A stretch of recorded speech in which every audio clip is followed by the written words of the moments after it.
அப்ப நீங்க கிறிஸ்தவ மத மாற்றத்தை 100% திருச்செந்தூர்ல இருந்து அப்படியே தூத்துக்குடி ஆரம்பிச்சீங்கன்னா அப்படியே சுத்தி வந்து அப்படியே கன்னியாகுமரி அந்த பக்கம் வந்து குளச்சல் வந்து கோடிமலை வந்து அந்த பக்கம் அப்படியே போனீங்கன்னா அரபிக்கடல் வரைக்கும் இருக்க தமிழ்நாட்டு பகுதியில் ஒரே ஒரு இந்து மட்டும் இல்ல, கிறிஸ்துவ மத சிஎஸ்ஐ கூட கிடையாது, ஒரு முஸ்லீம் கூட இல்ல, அந்த பூரா கிறிஸ்துவர் தான் இருக்கிறாங்க. அது எப்படி நடந்தது?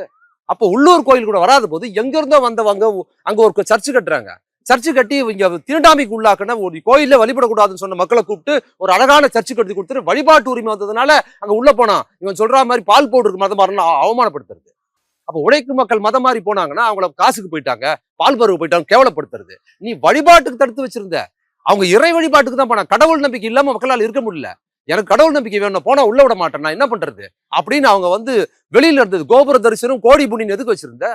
உள்ள கோயில் உள்ளே வரக்கூடாது. அந்த பக்கம் ஒரு 1000 மீட்டருக்கு அண்ணாடா இருந்து 1 கிலோமீட்டர் 2 கிலோமீட்டர் மேல வந்து அப்படி கும்பிட்டு போயிட்டு தான் வச்சிருந்தீங்க நீங்க. அப்ப நீங்க கோயில்களை விட்டுருந்தா மத மாற்றம் நடந்திருக்காது, முஸ்லீம் கிறிஸ்துவா மாறி இருக்க மாட்டான். இன்னைக்கு அறுபடை வீடுகளும் போட்டாங்கல்ல, அங்கேயே பூஜை நடக்குது எல்லாருக்கும். அவ்வளவு ஏங்க இவ்வளவு பேசுறாங்கல்ல இந்து மாநாட்டுல, எல்லாத்துக்கும் கூப்பிட்டாங்கல்ல, அர்ஜுன் சபத்தை ஏன் கூப்பிட மாட்டாங்க?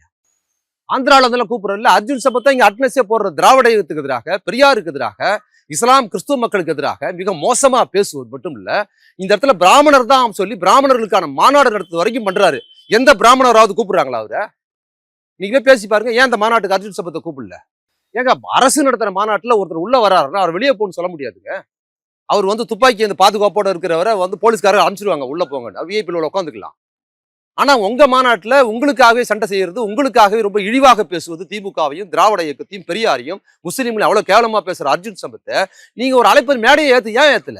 ஏன்னா இந்து முன்னணிங்கிறது ராமகோபாலன் என்கிற ஒரு ஐயர் கட்டின அமைப்பு. அது அதுல ஐயர்களுக்கு தான் முக்கியம். அர்ஜுன் சம்பத் எவ்வளவுதான் இந்து பிராமணர்களுக்காக நாங்க தான் செய்யறோம்னு சொன்னாலும் அவர் மிக பிற்படுத்தப்பட்ட ஒரு நாவிதர் சமுதாயத்தை சேர்ந்த ஒடுக்கப்பட்ட சமுதாயத்தை சேர்ந்தவர். அவர் இன்னைக்கு வாழ்வியல்ல சிறப்பா வந்திருக்கிறாரு, படிச்சிருக்கிறாருன்னா அதற்கு அவங்க அப்பா சம்பத் திராவிட காலத்துல இருந்தாரு. அவர் தன் மகனை படிக்க வச்சதுனாலதான் அவர் மேல வந்தாரு, இல்லைன்னா வந்திருக்க முடியாது. சம்பத்துங்கிற பேரு ஈவேக்கி சம்பத்தின் பேரா தான் அந்த பேர் இருக்குது. அப்ப இந்த பின்புலம் இருக்குது. அர்ஜுன் சம்பத் எவ்வளவு அடியாள் வேலை பார்த்தாலும் அவரை வந்து ஒரு அழைப்பது கூட கொடுக்கலையே. இதான உங்க யோக்கியதா? எங்களை விடுங்க, அதிமுக கூப்பிட்டியா, அர்ஜுன் சம்பத்தை கூப்பிட்டியா? எல்லாரும் சேகர்பாபு கூப்பிட்டாங்க, திருமாவளவன் கூப்பிட்டாங்க, அதான் கூப்பிடுறீங்களா? ஏன் நீங்க அர்ஜுன் சம்பத்தை கூப்பிடல? உங்களுக்குன்னே தான் பட்டையம் கட்டிக்கிட்டு இருக்காரு அவரு, உங்களுக்குன்னே நேர்ந்து விட்டுருக்கீங்க அவரை.